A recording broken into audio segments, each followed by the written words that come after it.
గుణ నిజస్వరూపం తెలుసుకొని మారిపోయిన శివ. అది ఎలాగో తెలుసుకోవాలనుకుంటే వెంటనే మన ఛానల్ని సబ్స్క్రైబ్ చేసుకోండి. దినేష్ ఫోన్ చేస్తాడు రోహిణికి. హలో కళ్యాణి, ఎక్కడ ఉన్నావు, ఎలా ఉన్నావు అని కాల్ చేయడంతో, ఏంటి నువ్వెప్పుడొచ్చావు జైలు నుంచి, నీకింకా బుద్ధి రాలేదా, ఇంకా ఇంకా ఏం కావాలి నీకు, ఎందుకు నన్ను పీడిస్తున్నావు అని అంటుంది రోహిణి. నాకు నీకెందుకు ఫోన్ చేస్తాను, నాకు డబ్బులు అవసరం పడ్డాయి, అందుకే ఫోన్ చేశాను. నాకు అర్జెంటుగా 2 లక్షలు పంపించు, మళ్ళీ నీకు ఫోన్ చేయను అని అంటాడు దినేష్. 2 లక్షలా?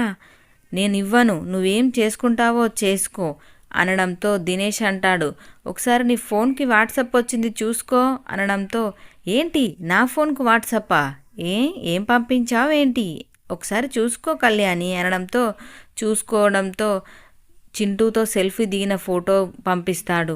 వామ్మో, నువ్వు చింటూ దగ్గరికి ఎందుకు వెళ్ళావు, ఏం చేయకు, వాడిని ఏం చేయకు అని బ్రతిమాడుతుంది రోహిణి.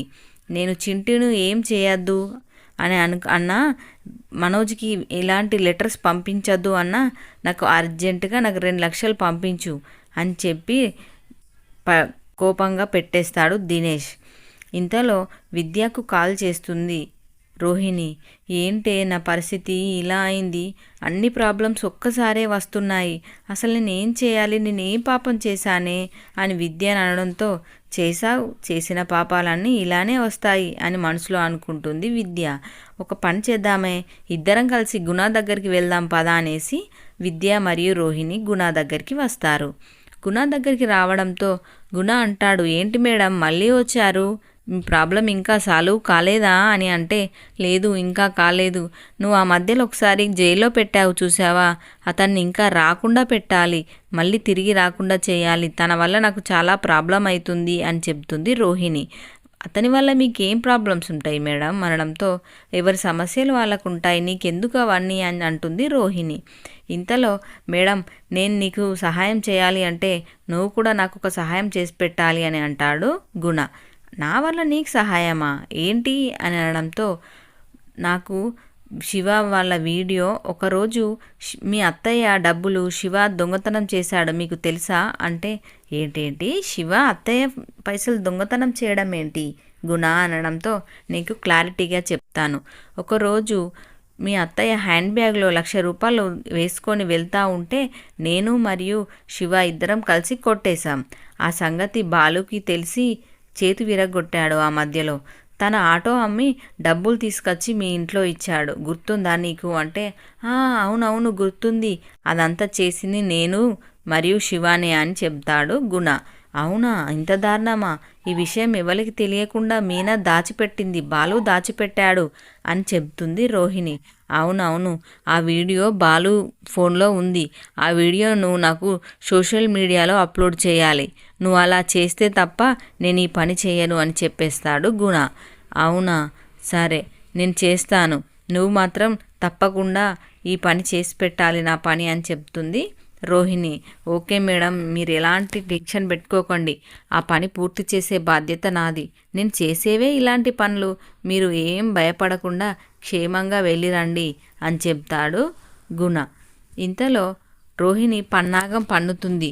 ఎలా నేను బాలు ఫోన్లో ఉన్న వీడియోని నా ఫోన్లోకి తీసుకోవాలి, ఎలా చేయాలి అని ఆలోచిస్తుంది రోహిణి. గుణ చెప్పిన విషయాలే పదే పదే గుర్తు వస్తాయి. నా దగ్గర ఎలాంటి ఫీజు తీసుకోకుండా గుణ ఈ పని చేసి పెట్టాడంటే నేను తనకు కూడా ఒక పని చేసి పెట్టాలి కదా అనేసి అనుకుంటుంది రోహిణి. ఇంతలో ఇంటికి వెళ్తుంది రోహిణి. ఎప్పుడెప్పుడు బాలు ఫోన్ దొరుకుతుందా, ఎప్పుడెప్పుడు ఆ వీడియో షేర్ చేసుకోవాలా అని ఎదురు చూస్తూ ఉంటుంది రోహిణి. ఇంతలో బాలు ఈవినింగ్ ట్రిప్ నుంచి వచ్చి ఫ్రెష్ అప్ అవ్వడానికి వెళ్తాడు బాత్రూంలోకి. ఇంతలో ఇదే దొరికింది సంద అనుకొని రోహిణి బాలు యొక్క ఫోన్ తీసుకుంటుంది.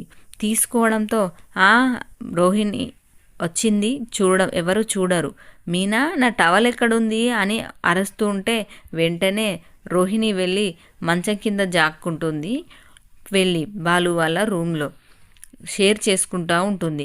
అయ్యో ఇంత త్వరనే వచ్చేసాడు, నేను దొరికిపోతానా ఏంటి అని టెన్షన్ పడుతుంది రోహిణి. మళ్ళీ వెళ్ళిపోతాడు బాలు. ఇంతలో గబగబా బాలు యొక్క ఫోన్లో నుండి షేర్ చేసుకుంటుంది రోహిణి ఆ యొక్క వీడియోను. షేర్ చేసుకున్నటువంటి వీడియోను వెంటనే గుణకి పంపిస్తుంది. గుణకి పంపించడం వల్ల గుణ సోషల్ మీడియాలో పెడతాడు. ఈ వీడియోని సోషల్ మీడియాలో వైరల్ అవుతున్న వీడియోని వాళ్ళ యొక్క అత్తగారైన ప్రభావతికి చూపించి, అత్తయ్య అత్తయ్య మీకు ఒకటి తెలుసా, సోషల్ మీడియాలో వైరల్ అవుతుంది ఒక వీడియో, చూడండి ఇది ఎవరో తెలుసా మీకు అనడంతో, అయ్యయ్యో ఇది నా ఫోటోనేనే, ఇది నా బ్యాగే, ఇది ఎవరు చేశారు అనడంతో, ఇది శివ చేశాడు, మీనా వాళ్ళ తమ్ముడు, నీ బ్యాగ్ కొట్టేశాడు చూసారా, 1,00,000 రూపాయల బ్యాగ్ కొట్టేసింది శివనే అని లేనిపోని మాటలన్నీ చెప్పి ప్రభావతికి ఎక్కిస్తుంది రోహిణి. అవును కదా వీడు శివనే, అమ్మో అమ్మో ఇంత దొంగలా అని, ఒసేయ్ మీనా ఇటు రావే అని చెప్పేసి కోపంగా మీనను పిలుస్తుంది ప్రభావతి. ఏంటత్తయ్య ఏంటి అనడంతో, ఒకసారి చూడే మీ బాగోతాలు, మీ పూలు అమ్ముకునే వాళ్ళ బుద్ధి ఎలా ఉందో చూడు, నిన్ను చేసుకోవడమే ఎక్కువ, అసలు ఇంకా వాళ్ళని ఇంటికి రానివ్వద్దు అనేసి చెడమడ తిట్టేస్తుంది ప్రభావతి. ఏంటత్తయ్య అట్లా ఎలా మాట్లాడుతున్నారు అని అనడంతో, చూడు ఈ ప్రూఫ్ చూడు అని చూపిస్తుంది. ఆశ్చర్యపోతుంది మీనా, ఇలా ఎలా జరిగింది అని. ఇంతలో సత్యం అంటాడు, ఏంటి ప్రభావతి ఎలా పడితే అలా మాట్లాడకూడదు, అలా మీనా ఎంత మంచిది, వాళ్ళ శివగాని బుద్ధులు ఏం రాలేదు అని చెప్పేసి అంటాడు సత్యం. ఎంత చెప్పినాను ప్రభావతి వినకుండా లేనిపోని మాటలతో చాలా బాధ పెడుతుంది మీనాని. మీనా చాలా ఏడుస్తుంది. ఇంతలో మీనా బాలు వస్తాడు. ఏంటి మీనా ఇంతగా ఏడుస్తున్నావు ఏంటి అంటే, చూడండి వీడియో ఇలా వైరల్ అయిందట, అత్తయ్య తిడుతుంది, శివగాని పరిస్థితి చూడండి అంటే, అయ్యోయ్యో మనసులో అనుకుంటాడు, ఈ వీడియో నా ఫోన్లో ఉండాలి కదా, ఇది సోషల్ మీడియాలోకి ఎలా అప్లోడ్ అయింది అని ఆశ్చర్యపోతాడు బాలు. ఏం లేదులే నేను చూసుకుంటాను నువ్వు బాధపడకు అని చెప్పేసి బాలు మీనాని ఓదార్స్తాడు. మీనా ఫోన్ చేస్తుంది శివకి.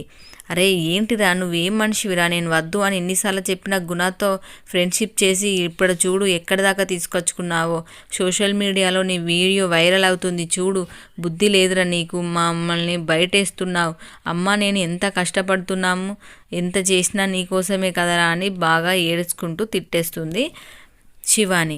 అయినా శివ బాధపడుతూ, అయ్యో అక్క నాకు తెలియదు, నాకు ఇలా జరిగిందని తెలియదు అక్క అని బాధపడుతూ ఉంటాడు శివ. మీనా స్ట్రేట్గా వెళ్తుంది గుణ దగ్గరికి.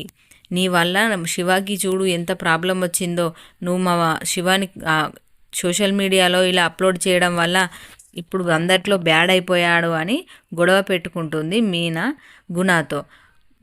మాట పెరిగి గుణ బయటికి నెట్టేస్తాడు మీనాని. నెట్టేయడం వల్ల తలకు దెబ్బ తాకుతుంది మీనాకి. అలా దెబ్బ తాకడం వల్ల వెంటనే అప్పటికే ఉరికొస్తాడు బాలు, ఎటు వెళ్ళింది మీనా అని. వెళ్ళొచ్చి గుణాను ఎటుబడితట్టు కొట్టేస్తాడు హీరో రౌడీని. కొట్టడం వల్ల చేతు మొత్తం విరిగిపోతుంది గుణాది. మీనాను త్వరగా తీసుకువెళ్ళి హాస్పిటల్లో చేర్పిస్తాడు బాలు. తలకు దెబ్బ తాకుతుంది మీనాకి. ఫ్రెండ్స్ ఇదంతా తెలుసుకున్నటువంటి శివ గుణాకి వచ్చి వార్నింగ్ ఇచ్చి మారిపోతాడు. అక్క బావ అమ్మ నేను ఇంకొకసారి గుణ దగ్గరికి పనికి వెళ్ళను, తప్పైంది నన్ను క్షమించండి అని ప్రాధేయపడతాడు శివ. Okay friends.